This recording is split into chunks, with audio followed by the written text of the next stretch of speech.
Giftshop draait op de eerste plaats om ontmoeten. Het is een winkel, een plek waar mensen elkaar kunnen ontmoeten. En die ontmoetingen hebben plaatsgevonden in de voorbereiding, want het project draait al veel langer dan dat hier in het Zeiland zichtbaar is.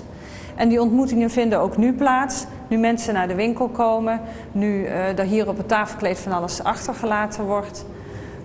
Ontmoeten, dat is wat de Giftshop is. Zwarte Piet heeft daar een gedicht achtergelaten.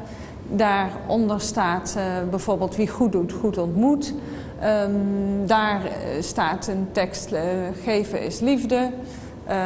Hier nog een hele mooie tekst, geloof, hoop, liefde en geluk voor iedereen. Heeft u even tijd voor een bezoek aan de Giftshop? Ik zoek mijn vrouw.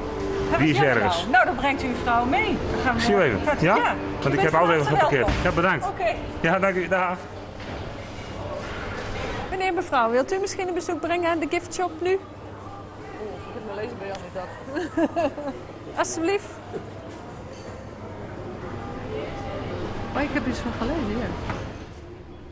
Het is de bedoeling dat iedereen die zich ermee verbonden wil voelen, dat hij een gift geeft aan het tafelkleed. Dat functioneert als een soort ontmoetingsplek waar mensen aan kunnen schuiven. En vorige week zondag zaten hier met 24 mensen in totaal.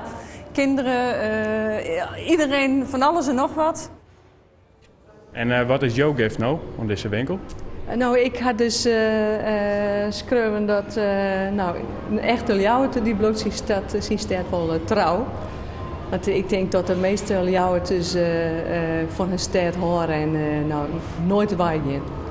Wij zijn zo gewend om alleen maar in cadeautjes te denken die direct met geld te maken hebben of met voorwerpen. Terwijl in wezen gaat het om, geef je iets van jezelf, geef je iets van wat in jou leeft.